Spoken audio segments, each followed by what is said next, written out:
Hello, welcome to the first in a series of podcasts concentrating on the real estate sector. My name's Andrew Jones. I'm a partner in the commercial real estate team here at Wright Hassall, and I'm joined today by my colleague Claire Waring, who is a partner in the residential development team, and one of her particular specialisms is strategic land. Now, I've heard a lot about strategic land, Claire, and it's often mentioned in team meetings and the like, but I must admit, I'm not entirely sure what it is. Could you just give me a bit of an overview, please? Thanks, Andy. Yes, strategic land is a term that's given to land which has development potential in the medium to long term. So what kind of client would own strategic land? Typically farmers and landed estates. It tends to be land that's in rural or edge of village locations. And who then is interested in acquiring strategic land? How does it all work? It's either specific land promotion companies or alternatively developers who want to acquire it and build it out for themselves. So I've heard of promotion agreements and promoters, but I always thought that was a football term. Somebody got promoted. What is it in the context of land? What's a promoter? Well, in the context of strategic land, a promoter is somebody who enters into an agreement with the landowner called a promotion agreement, under which the promoter generally pays a premium to enter into the agreement to have the opportunity to promote the land. And that means that they try to promote the land through the planning process and achieve a planning permission, increasing the value of the land. And then the land is then exposed to the open market and sold. At the point of sale, the sale proceeds are divided between the landowner and the promoter. The promoter is first reimbursed all the costs that the promoter has incurred throughout the promotion of the site, planning costs, various consultants fees, etc. So the promoter is reimbursed its costs incurred, and then the net sale proceeds are divided between the landowner and the promoter in the proportions which are provided for in the agreement. The promoter will be entitled to a certain percentage return from the net sale proceeds. So the landowner gets the money basically from the sale of the land once it's got the planning permission. But is it the promoter that develops the land, or is there somebody else? No, not under a promotion scenario. Under a promotion scenario, the promoter cash flows the whole exercise, and then they're not interested in actually developing out themselves. Okay. Their business is land promotion.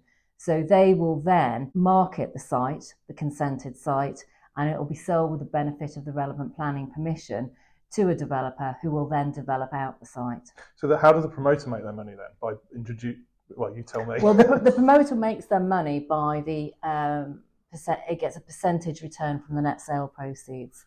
So it gets its money, its costs incurred reimbursed, and a percentage return from the net sale proceeds, with the balance going to the landowner. How long does it take normally then between sort of entering into or even starting a conversation with a promoter to getting your money? Because if I'm a landowner, ultimately I want to get a return. Unhelpful answer, it depends. Generally, when land is put into a promotion agreement, the actual prospect of receiving planning consent is, I'd say, sort of minimum 3 years onwards. It can be much, much longer. So it's quite a long time investment. It's a very long-term investment, which is when the landowner is entering into the agreement, they need to bear in mind that they are, to a certain extent, tying up their land and restricting what they can do on their land for potentially a considerable amount of time. So if I'm a farmer, could I carry on sort of putting my cows and sheep on that land during that period, or do I have to stop everything? No, it's usually business as usual during the course of the promotion agreement. if the landowner has got tenant farmer in there, they just need to be very careful to ensure that they can actually get vacant possession at the point in time at which that's required when the land is sold. So i.e. kick the tenant off, get the tenant off at the end of that period? Yes. Yeah, okay. Yeah. Got you. I've heard about option agreements as well. What's the difference? An option agreement is similar in that the developer usually pays a premium to the landowner to enter into the agreement and is then under obligations to use reasonable endeavours to achieve planning permission. But once planning permission is obtained, the developer then has the choice, the option to agree a price, which will be a discount from market value, and actually acquire the land itself. At that point, it isn't exposed to the open market in the same way that a promotion site would be. It's for the developer to then draw down the land under its option. Okay, so they're not committed. The developer's not committed to buy the land, but it gives them the option to buy the land. It gives them the option to buy the land, and if they achieve planning permission, it'll have already cost them several £100,000 to get to that point. So there'd have to be a really good reason why, having achieved the consent, they wouldn't then go through with the actual option exercise and purchase. But if they didn't, the landowner would be left with a consented site, which would have increased in value. I presume there's still that risk, because it could take up to 3 years or what have you to get the planning permission. There's still that risk that you go through all that process and you still don't get your money at the end of it. From the landowner's point of view, yes, there is, but bear in mind that they will have had usually a premium on entry into the agreement. And in the same way as with a promotion scenario, they've not really spent any money, because the developer usually, will pay for all the promotion and planning process, and it's usual for the developer in that scenario to pay the landowner's legal and professional costs. And if I'm the landowner, can I sort of put something in the agreement to make sure that you're progressing that planning application? Is that normal? Yeah, that's entirely normal. For the developer or the promoter to be under obligations to make progress on the planning and promotion, and also to report back to the landowner and their team at regular intervals to give them updates as to what progress has been made. Okay, so if I'm the landowner, I get kept in the loop, as it were, well, what's happening and if there's any delays potentially? Yeah, I mean, it's usual at the outset to agree a planning strategy. To say this is the track we're going to follow. These are the steps we're going to take to obtain the planning permission. The developer will be under an obligation at regular intervals to review and, if necessary, update that planning strategy. But the landowner will be kept very much in the loop. Okay. Are there any other sort of types of agreements that you could enter into if you were a landowner? There are hybrid agreements, which, as it says on the tin, is a hybrid between an option and a promotion. Okay. So in that scenario, the land would be promoted in the usual way, but when you've got consent, the promoter will have the ability, the option to acquire a certain proportion of the consented site. Not all of it. Some of it will go out to the open market and be sold to third parties, but the promoter will have an option to acquire either specific tranches or a certain percentage of the consented land. Okay. So that's known as a hybrid. That's a bit of both, really. And also from a landowner's point of view, some landowners will have sites which, if they joined in with their neighbours, would be much more potentially valuable and likely to get consent. So in that scenario, one or more landowners can join together in collaboration, sort of behind the scenes, and then enter into a promotional or option agreement with a developer. And the collaboration agreement between the landowners will regulate the terms under which the landowners collaborate with each other and deal with the developer or the promoter.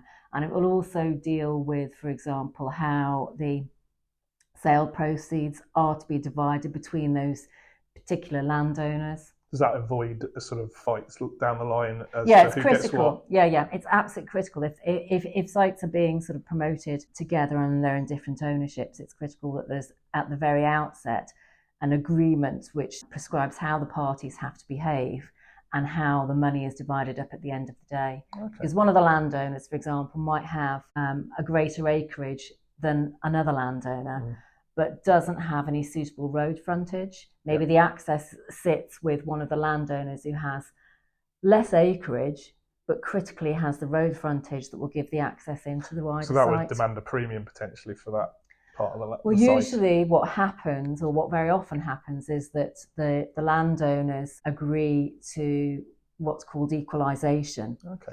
And that basically means that irrespective of what their land is used for in the overall site, that they receive a proportion of the net sale proceeds, which is commensurate with their acreage. So it's like a fair way of saying, well, you can't do the deal unless we all cooperate. So we all kind of get the same based on the size of our land. Is that exactly? Right, irrespective of whether you have the what's considered to be the less valuable uses, such as infrastructure or affordable housing or pumping stations, balancing ponds on your land.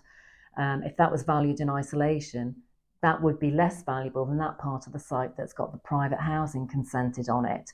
Yeah. So effectively, you ignore what the actual uses are of the various different parcels. You just get a return based on your acreage. Got you.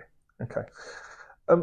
If I was a landowner and I thought, do you know what, I don't really want to go through all that complicated stuff, what I would like to do is I'll get a planning permission and I'll just sell it to a developer. How common is that? Not very, because it takes a great deal of expertise and effort and time and commitment to achieve planning permission. Yeah. And really, that's why the promoters are in the market. You know, people sign up to promotion agreements and paying promoters return because they're the guys that know what they're doing. Yep.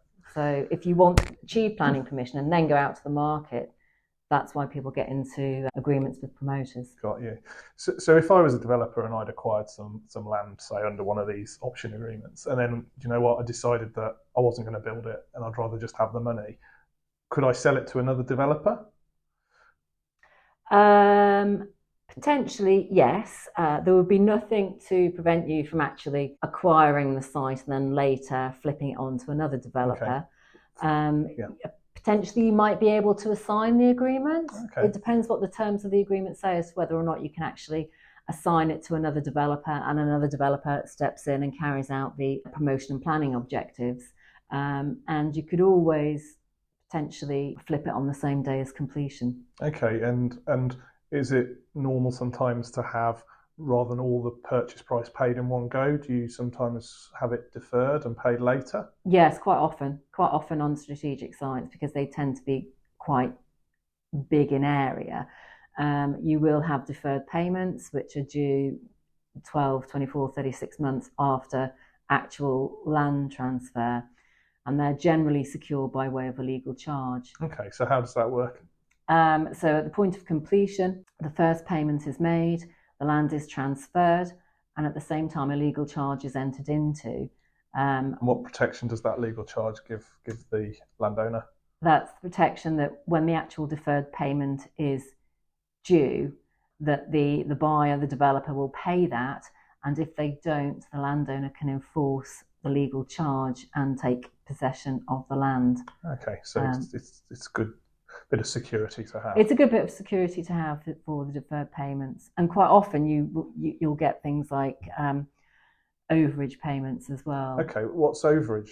So overage is a podcast all in itself. Okay, part 2 coming soon. But basically, it entitles the landowner to a proportion of any betterment that the developer achieves within a certain time frame. So if the developer post-completion goes away and gets more valuable planning permission, then if there is a planning overage in place, the landowner will be entitled to a certain proportion of that. Well, it sounds like we need to follow up on that one, Claire, but we'll pause that one for now. That's definitely episode 2. Yeah.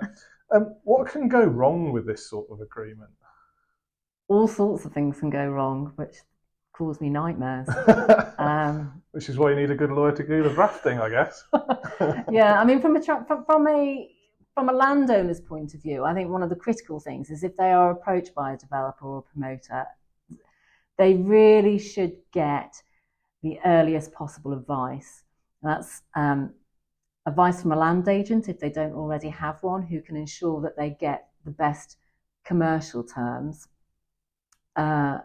Advice from accountants, because for example, if it is an operational farm, a family business, it may be that part of the business is going to be continued even if the development site is sold.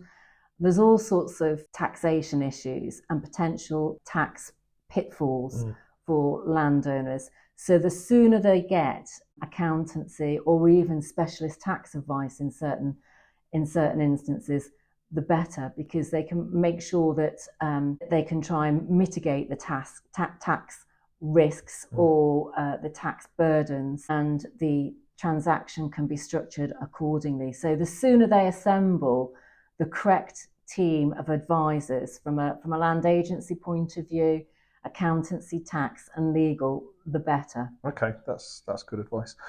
And from your point of view, Claire, do you act for landowners, promoters, developers, or which one is your area? All of them. Okay. All of them. Not on the same transactions. No. We don't act on the same side on both transactions, but we act for developers, promoters, and we act for a lot of landowners as well. So we have the benefit of knowing how these agreements work from both sides of the fence. Oh, that's brilliant. Well, that was a really helpful overview of strategic land. I feel a little bit more enlightened now, so thank you for that, Claire. And there's a few subtopics I think we could potentially follow up on. I think we've got a few more episodes in the making. For the next one.